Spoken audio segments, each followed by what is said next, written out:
দিচ্ছি, দলিল দিয়ে দিচ্ছি, বাড়িতে গিয়ে গিয়ে দেখবেন আমার কথার সাথে কোরআনের কথা না মিললে আমাকে আপনারা বয়কট করবেন। তোমাদের মধ্যে একটা দল অবশ্যই থাকতে হবে যারা কল্যাণের দিকে মানুষকে ডাকবে। বাংলাদেশে অনেক দল আছে, 53 বছর পর্যন্ত অনেক দল ক্ষমতায় গেছে। আপনারা বলেন তো কেউ কি এই দেশ থেকে দুর্নীতি বন্ধ করতে পারছে? নারী নির্যাতন বন্ধ করতে পারছে? তারপরে মানুষ খুন বন্ধ করতে পারছে? বেকারত্ব দূর করতে পারছে? বৈষম্য দূর করতে পারছে? অরাজকতা দূর করতে পারছে?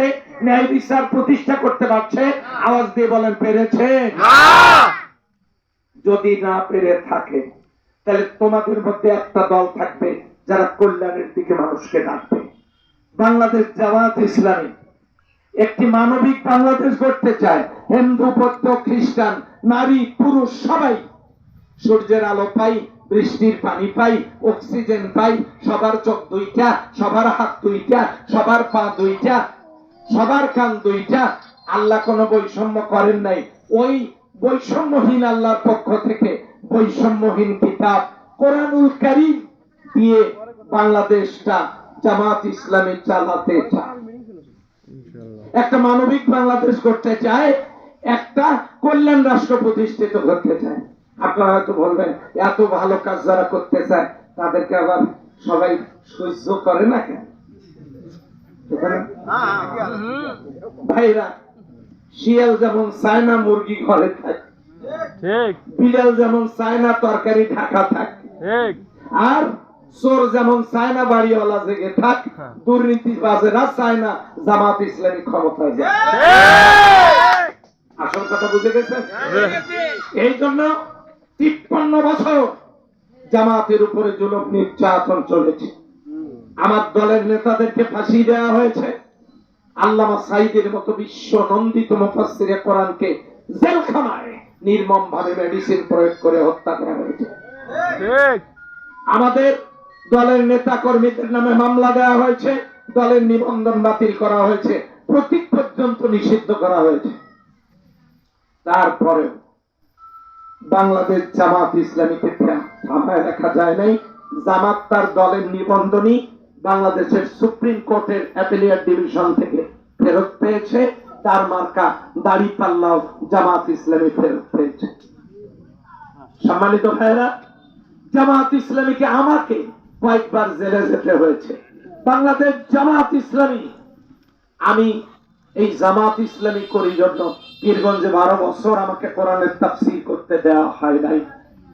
এত জুলুম নির্যাতনের পরেও জামাত ইসলামী ময়দানে টিকে আছে এবং সুন্দর পরিবেশ পেয়েছে। বলেন আলহামদুলিল্লাহ। 1991 সালে এই 7 নম্বর ইউনিয়নে জামাত ইসলামী ভোটে ফার্স্ট হয়েছিল। আপনারা তো আলহামদুলিল্লাহ বললেন। 7 নম্বর ইউনিয়ন কি হয়েছিল? ফার্স্ট হয়েছিল জামাত ইসলামীর ক্যান্ডিডেট অ্যাডভোকেট আব্দুল সালাম সাহেব 7 নম্বর ইউনিয়নে ফার্স্ট হয়েছিল। এত সুন্দর পরিবেশ তখন ছিল না। এখন আমরা ওয়ার্ডে ওয়ার্ডে সম্মেলন করলে শত শত মানুষ উপস্থিত হয়। আমরা অন্য দলের মতো কথা বলি না। প্রত্যেকটা ইউনিয়ন থেকে 20টা করে মোটরসাইকেল, 40 জন করে লোক আসবে। 15টা ইউনিয়নে কত?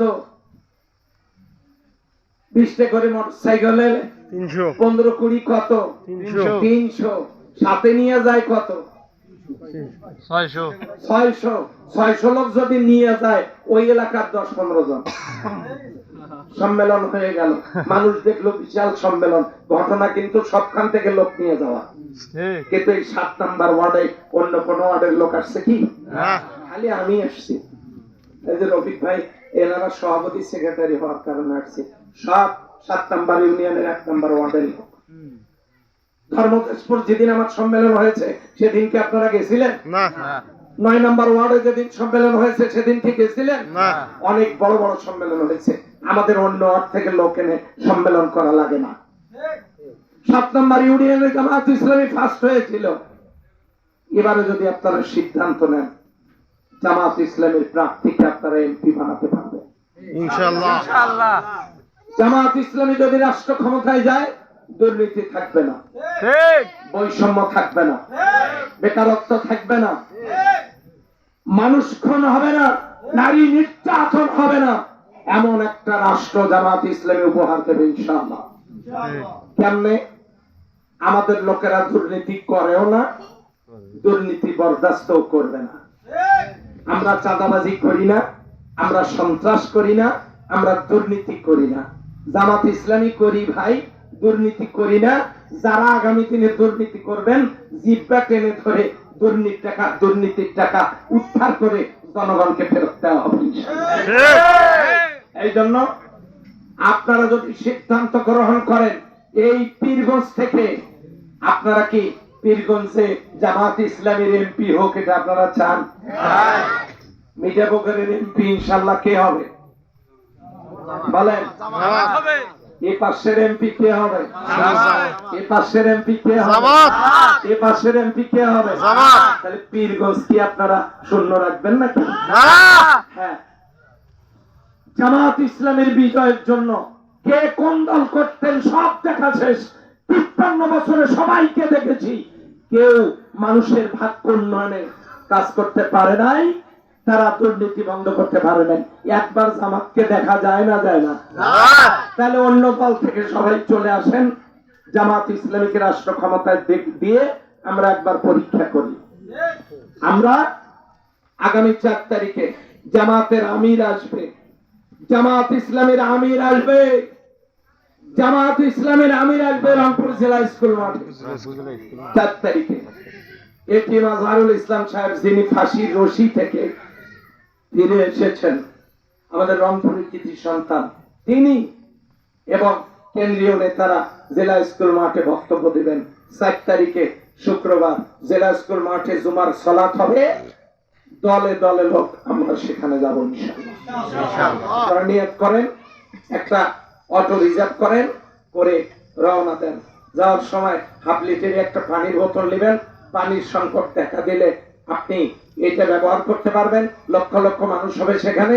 আর পারলে একটা ছাতা নেবেন, অটো ভাড়া করবেন, চলে যাবেন, সংগঠনেরও গাড়ি থাকবে, আপনি সেগুলো তো যাবেন, দেখে আসেন জামাত ইসলামীকে মানুষ কতটা ভালোবাসে।